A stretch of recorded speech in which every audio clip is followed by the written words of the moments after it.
আরেকটি বিষয় এখানে খুব গুরুত্বপূর্ণ। শেখ হাসিনা প্রকাশ্যে দেশে ফেরার ঘোষণা দিয়েছেন। আওয়ামী লীগের নেতারাও বলছেন দল সাংগঠনিকভাবে প্রস্তুতি নিচ্ছে। রাজনৈতিকভাবে এটি একটি বড় বার্তা। আজকে এই খবর বলছি আমি একেবারে কনফার্ম হয়ে, বাংলাদেশের প্রধানমন্ত্রী শেখ হাসিনা আপনারা বহু প্রতীক্ষার অবসান ঘটিয়ে হয়তো মাস দুয়েকের মধ্যে উনি ফিরতে পারেন।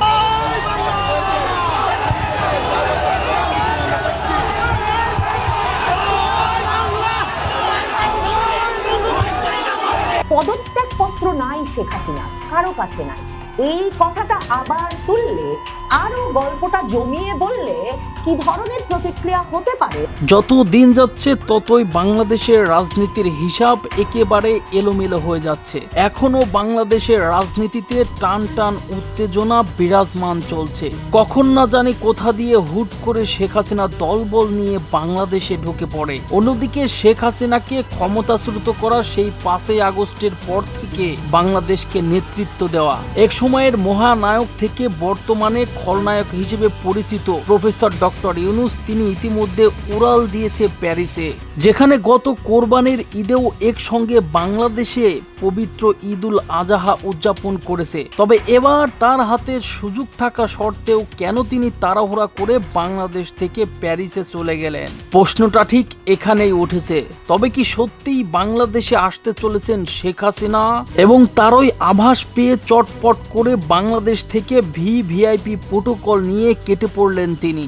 এদিকে বাংলাদেশ এবং ভারতের মিডিয়া একের পর এক প্রতিবেদনে দাবি তুলছেন যে কোনো মুহূর্তে শেখ হাসিনা নিজেই বাংলাদেশে হুট করে পদার্পণ করতে পারে। তবে নির্ভরযোগ্য সূত্রে জানা গেছে কোনো মিডিয়া দাবি করছে আগামী 1 থেকে 2 মাসের মধ্যেই বাংলাদেশে ফিরতে চলেছে বাংলাদেশের সাবেক প্রধানমন্ত্রী শেখ হাসিনা। তবে বারে বারে যে প্রশ্ন থেকেই যায় সেটা হচ্ছে, যদি সত্যিই শেখ হাসিনা বাংলাদেশে ফিরে আসে তাহলে বিএনপি, জামাত সহ এনসিপি এদের অবস্থাটা কি হবে?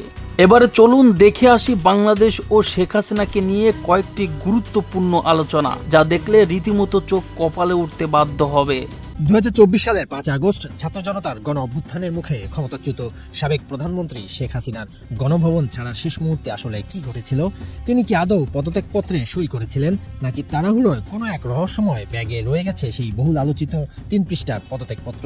সম্প্রতি এক বিশেষ সাক্ষাৎকারে এমন চাঞ্চল্যকর দাবি করেছেন বর্ষিয়ান সাংবাদিক মতিউর রহমান চৌধুরী। তার দাবি অনুযায়ী দেশ ছাড়ার ঠিক আগ মুহূর্তে শেখ হাসিনা তার নিজ হাতে 3 পৃষ্ঠার একটি দীর্ঘ পদত্যাগপত্র লিখেছিলেন। কথা ছিল বাংলাদেশ টেলিভিশনের একজন স্টাফের সেটি অফিসিয়ালি টাইপ করারও, কিন্তু উদ্ভূত পরিস্থিতি ভয়াবহ খারাপ হতে থাকে। তবে গণভবনের বাইরে তখন পরিস্থিতি এতটাই বদলে যায় যে সেই চিঠিটি চূড়ান্তভাবে টাইপ করার মতো পর্যাপ্ত সময় ও সুযোগ আর পাওয়া যায়নি। মতিউর রহমান চৌধুরী সাক্ষাৎকারে শেষ মুহূর্তের সেই টানটান উত্তেজনার বিবরণ দিয়ে জানান, 4 আগস্ট রাতের পর 5 আগস্ট দুপুরে চারদিক থেকে লাখ লাখ মানুষ যখন গণভবনের একদম কাছাকাছি চলে আসে, তখন নিরাপত্তার দায়িত্বে থাকা সেনাবাহিনীর ওয়াকিটকি থেকে বারবার বার্তা আসছিল। দায়িত্বরত সেনা কর্মকর্তারা তৎকালীন প্রধানমন্ত্রীকে সাফ জানিয়ে দেন যে আপনার হাতে আর 1 মুহূর্ত সময় নেই, এখনই গণভবন ছাড়তে হবে। এমন চরম তাড়াহুড়োর মধ্যে শেখ হাসিনা তার অতি প্রয়োজনীয় ভ্যানিটি ব্যাগটি ভেতরের একটি চেয়ারের উপরই ফেলে রেখে বাইরে চলে আসেন। পরবর্তীতে একদম শেষ মুহূর্তে যখন তিনি গাড়িতে উঠবেন, তখন পাশে থাকা সেনাবাহিনীর একজন ব্রিগেডিয়ার পদমর্যাদার কর্মকর্তাকে উদ্দেশ্য করে বলেন, আমার ব্যাগটা ভেতরে রয়ে গেছে, ওটা একটু নিয়ে আসো। এরপর সেই সেনা কর্মকর্তা ব্যাগটি এনে দিলে তিনি গাড়িতে ওঠেন এবং সেই ব্যাগের ভেতরেই ছিল বহুল আলোচিত 3 পৃষ্ঠার পদত্যাগপত্র। পদত্যাগপত্র নাই শেখ হাসিনার, কারো কাছে নাই। এই কথাটা আবার তুললে, আরো গল্পটা জমিয়ে বললে কি ধরনের প্রতিক্রিয়া হতে পারে বর্তমান সরকারের ভেতরেও, সেটাও নিশ্চয়ই আঁচ করতে পারেন মতিউর রহমান চৌধুরী। তবুও তিনি এ দফায় গল্পটা নিজ মুখে বললেন, আরো রসিয়ে জমিয়ে শেখ হাসিনার ভ্যানিটি ব্যাগের ভেতরে পদত্যাগ পত্রটা ঢুকিয়ে দিয়ে ছাড়লেন। বাংলাদেশের প্রথিতযশা সম্পাদক মতিউর রহমান চৌধুরী, দৈনিক মানব জমিন পত্রিকার সম্পাদক, তিনি আবারও শেখ হাসিনার পদত্যাগ পত্র নিয়ে এক বিস্ফোরক মন্তব্য করে বসেছেন।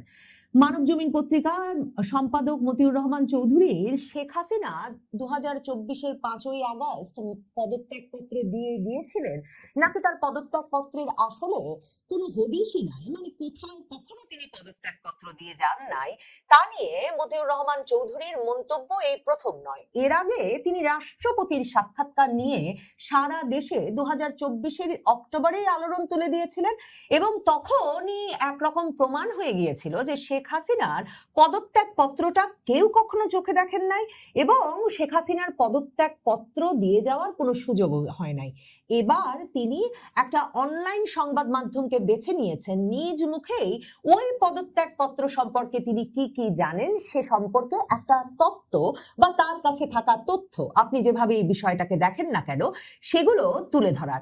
মতিউর রহমান চৌধুরীর মতো ঘাঘু সম্পাদক, মানে যিনি বাংলাদেশের রাজনীতির অনেক চড়াই উতরাই, পালা পরিবর্তন, পট পরিবর্তন দেখেছেন, তিনি যে এই মানে পদত্যাগপত্র বিষয়ক বিতর্ক 2024-এর অক্টোবরেও হঠাৎ করে শুধুমাত্র তথ্যানুসন্ধানের খাতিরে তুলে ধরেন নাই, কিংবা এখনো আবার যে তিনি এই পদত্যাগপত্র নিয়ে তোলপাড় তোলা তথ্য এমন এক সময়ে তুললেন যখন শেখ হাসিনা একদিকে বলছেন যে তাকে যেমন রাষ্ট্রীয় ব্যবস্থাপনায় ভারতে নিয়ে যাওয়া হয়েছে, আবারও রাষ্ট্রীয় ব্যবস্থাপনার বিমান পাঠিয়ে তাকে নিয়ে আসা হোক, ঠিক এমন সময়ে মতিউর রহমান চৌধুরী এই তথ্য বা তত্ত্ব দিলেন যখন, মনে রাখতে হবে, নবনির্বাচিত সরকার ক্ষমতায় এসেছে এবং মতিউর রহমান চৌধুরী এই কদিন আগে 1/11 নিয়ে তার নিজের তথ্যানুসন্ধানের ভিত্তিতে পত্রিকায় এক খবর ছাপিয়ে ঘোষণা করেছিলেন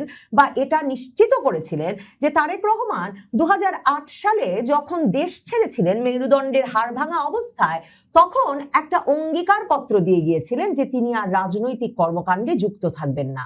এই মতিউর রহমান চৌধুরী এমন সময়ে আবারও শেখ হাসিনার পদত্যাগ পত্রের যে কোনো হদিশ নাই, কখনো কোথাও তিনি পদত্যাগ পত্র জমা দেন নাই বা রেখে যান নাই, তার সঙ্গে করে নিয়ে গেছেন এমন একটা তত্ত্ব হাজির করলেন যখন Motiur Rahman Chowdhury Bangladesh newspaper owners association of Bangladesh, মানে সংবাদপত্র মালিকদের সংগঠন নোয়াবের সভাপতি হিসাবে মতিউর রহমান, মাহফুজ আনাম, মানে 1/11-তে ঠিক মতিউর রহমান চৌধুরীর মতোই আর যে সম্পাদকরা ভীষণ সক্রিয় ছিলেন তাদের সহ বাংলাদেশের আরো বড় বড় তাবর সম্পাদক মালিকদেরকে নিয়ে প্রধানমন্ত্রী তারেক রহমানের দফতরে মাসে অন্তত একবার করে গিয়ে ডিমের তরকারি দিয়ে ভাত খেয়ে আসছেন। কাজেই মতিউর রহমান চৌধুরী এমন বিস্ফোরক মন্তব্য করে এমন তথ্য যে বা তত্ত্ব যে শেখ হাসিনা ভ্যানিটি ব্যাগে করে তার পদত্যাগপত্র সাথে করে দিল্লি চলে গেছেন, বাংলাদেশে সে পদত্যাগপত্র রেখেও যান নাই, কাউকে দিয়েও যান নাই, এই তথ্য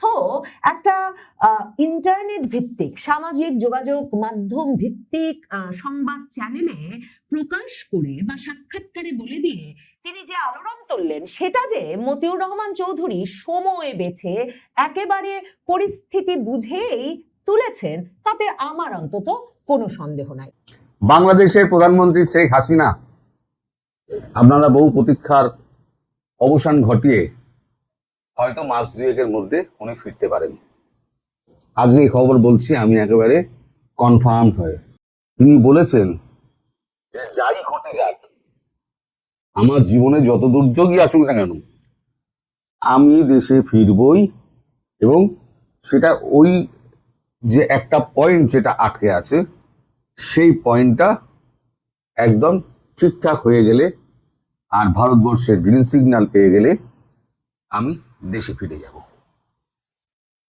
এবার আপনারা এটা 2 মাস কেন বললাম, কারণ 2 মাসের মধ্যে আপনার বড় কিছু ঘটনা ঘটতে চলেছে। আপনারা জানেন আমেরিকার একটি ট্রেড টিম আমাদের ভারতবর্ষে এসছে, তারা বসে নেগোশিয়েট করবে। নেগোসিয়েশন হবে না, আমি আগেই বলে দিচ্ছি, নেগোসিয়েশন হবে না।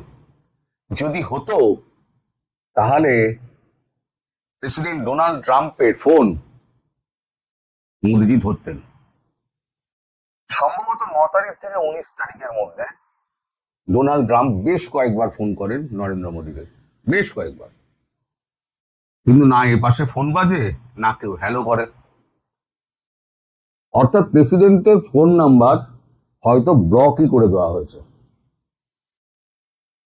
মানে কখনো যদি ভুল করে ধরে পেলি তাহলে পরে তো কিছু একটা উত্তর দিতে হবে, তার থেকে ওই নাম্বারটিকে ব্লক করে দাও। এখন আপনারাই বলুন পৃথিবীর কোন এমন শক্তি আছে যার এরকম হিম্মত আছে, একমাত্র রাশিয়া, চীন ছাড়া, যারা প্রেসিডেন্ট অফ আমেরিকার ফোন নাম্বার ব্লক করে দেওয়ার সাহস আছে। 2024 সালের 7ই আগস্ট ইউনূস যখন প্যারিস থেকে ঢাকা আসেন, তখন তাকে নিয়ে বিস্তর খবর প্রকাশিত হয়েছিল। অনেকেই বলেছিলেন যে বাংলাদেশের হাল ধরতে আসছেন নোবেল বিজয়ী ইউনূস। কিন্তু 18 মাস অবৈধভাবে ক্ষমতায় থেকে দেশটাকে তিনি এক প্রকার বিলীন করে দিয়েছেন। সাজাপ্রাপ্ত আসামি তারেক রহমানের হাতে ক্ষমতা তুলে দিয়ে তিনি ভিভিআইপি প্রোটোকল নিয়ে কেটে পড়েছেন। কিন্তু অনেকেই বলছে যে তিনি আসলে রাষ্ট্রপতি হতে চান, তা নিয়ে দেন দরবারও চলছে। কিন্তু হঠাৎই ঈদের আগে ঈদের জামায়াতে অংশ না নিয়ে ইউনূস উড়াল দিলেন প্যারিসে। আগের বছর ঈদে তিনি টুপি পরে জাতীয় ঈদগাহে নামাজ আদায় করেছেন ভয়ঙ্কর প্রতিহিংসার রাজনীতিও এই ঈদের মাঠেই। কিন্তু এবার তার প্যারিসে উড়াল দেওয়া নিয়েও লোকে বলছে পাখি উড়াল দিয়েছে, পাখি ফিরবে তো।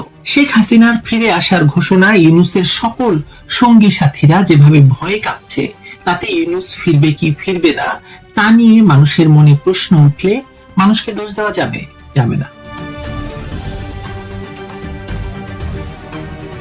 এই প্রশ্নের উত্তর খুঁজতে হলে আমাদের ফিরে যেতে হবে সেই আগস্টে, যখন বাংলাদেশের রাজনীতিতে এক নাটকীয় পালাবদলের মুহূর্তে প্যারিসে অবস্থানরত ডক্টর মোহাম্মদ ইউনূসকে দেশে আনা হয়েছিল। তখন বলা হয়েছিল তিনি সংকটকালে দায়িত্ব নেবেন, দেশকে স্থিতিশীল করবেন এবং একটি গ্রহণযোগ্য রাজনৈতিক ব্যবস্থার দিকে এগিয়ে দেবেন দেশকে। কিন্তু রাজনীতির বাস্তবতা হলো কোন নেতা বা ব্যক্তিত্বকে ইতিহাস শেষ পর্যন্ত বিচার করে তার ফলাফল দিয়ে, প্রতিশ্রুতি দিয়ে নয়। আজ যখন তিনি আবার প্যারিসে গেছেন, তখন মানুষের মনে প্রশ্ন উঠছে স্বাভাবিকভাবেই, কারণ রাজনীতিতে সময় এবং প্রেক্ষাপট অত্যন্ত গুরুত্বপূর্ণ। 2024 সালে তিনি প্যারিস থেকে ঢাকা এসেছিলেন ক্ষমতার কেন্দ্রবিন্দুতে প্রবেশ করতে। 2026 সালে তিনি ঢাকা থেকে প্যারিস গেছেন ক্ষমতার কেন্দ্র থেকে সরে যাওয়ার পর। এই দুই যাত্রার রাজনৈতিক অর্থ এক নয়। অনেকেই বলছে এটি একটি ব্যক্তিগত সফর, কেউ বলছেন এটি সাময়িক, কেউ বলছেন প্যারিসে গিয়েছেন তিনি আন্তর্জাতিকভাবে এবং বাংলাদেশের প্রেসিডেন্ট হওয়ার জন্য নানা রকম দেন দরবার, নানা রকম চাপ প্রয়োগের জন্য, বিদেশি চাপ আদায়ের জন্য। আবার সামাজিক যোগাযোগ মাধ্যমে এমন আলোচনাও দেখা যাচ্ছে যে তিনি হয়তো আর সক্রিয়ভাবে বাংলাদেশের রাজনীতিতে ফিরবেন না বা ফিরতে চান না। বাস্তবে এখন পর্যন্ত এমন কোনো নির্ভরযোগ্য তথ্য নেই যা থেকে নিশ্চিতভাবে বলা যায় যে তিনি স্থায়ীভাবে দেশ ছেড়ে চলে গেছেন। কিন্তু একই সঙ্গে এটাও সত্য যে রাজনৈতিক নেতৃত্বে প্রতীকী বার্তা অত্যন্ত গুরুত্বপূর্ণ। আর ঈদের ঠিক আগে তার এই সফর সেই প্রতীকী প্রশ্নকে আরো জোরালো করেছে। আরেকটি বিষয় এখানে খুব গুরুত্বপূর্ণ, শেখ হাসিনা প্রকাশ্যে দেশে ফেরার ঘোষণা দিয়েছেন। আওয়ামী লীগের নেতারাও বলছেন দল সাংগঠনিকভাবে প্রস্তুতি নিচ্ছে। রাজনৈতিকভাবে এটি একটি বড় বার্তা।